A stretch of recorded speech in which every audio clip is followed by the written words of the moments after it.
Hello and welcome to Legal Update 101. I am Pranav and I am going to discuss some important legal update from 22nd of July to 30th of July in this video. So let's start with the first update. A PIL has been filed before Honorable Supreme Court seeking to amend Protection of Cruelty to Animal Act 1960 in order to enhance the punishment and penalties prescribed by this act for the perpetrator of animal cruelty.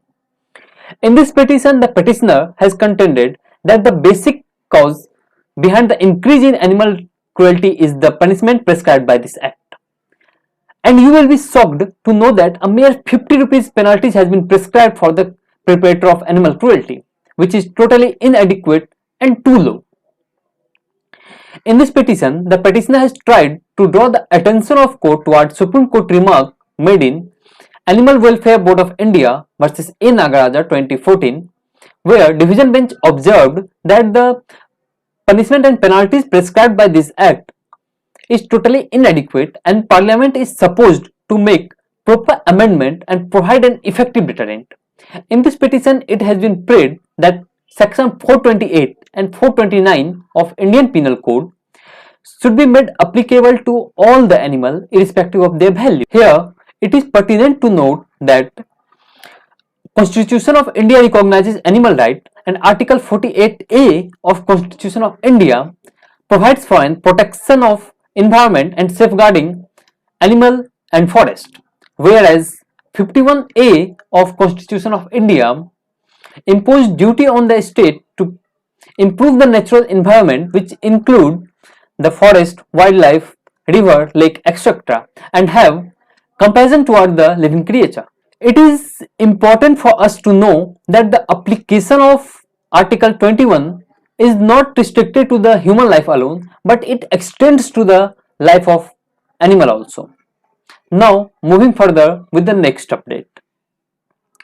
All India Law Entrance Test has been postponed by National Law University, Delhi.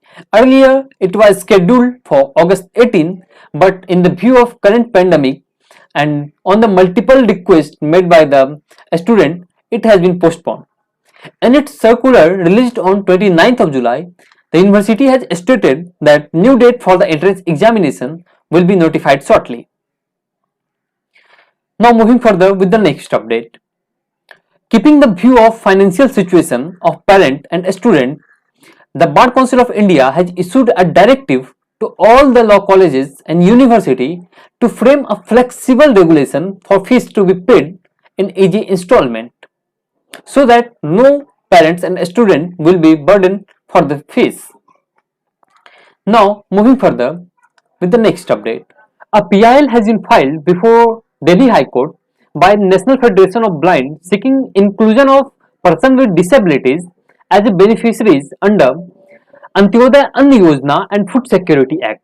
The division bench comprises of Chief Justice D.N. Patel and Justice Pratik Jalan had issued a notice to all the state and union territories of India, and its order it has been observed that the visually impaired person across the nation should benefit from the scheme floated by the central government.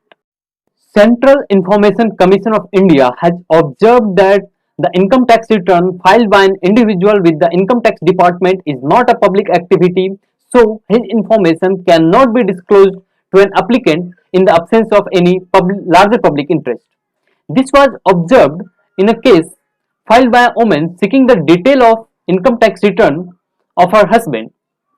The court held that a wife is not entitled to get the detail of income tax return filed by her husband by filing a RTI application.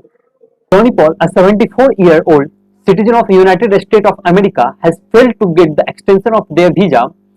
He had sought extension by saying that he felt safer in Kerala than that of United States of America. But the Kerala High Court has declined by observing that the extension of visa or granting of visa is within the domain of government and the court cannot interfere with it, as the judicial review in such matter is minimal. It has directed the central government to file a comprehensive affidavit to highlighting all the detail about the smog tower project and the reason why it has not been completed as per the court order. The bench comprises of Justice Arun Misra, B.R. Gavai and Krishna Murari has questioned about the various aspects related to the implementation of the Smog Tower project, as it aims to help the national capital with the menace of air pollution and smog every winter.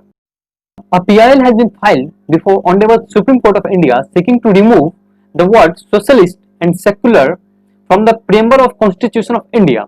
These words were added by the 42nd Amendment 1976, and the petitioner has contended that the word added through the 1976 Amendment is antithetical to the constitutional tenet as well as the historical and cultural theme of India.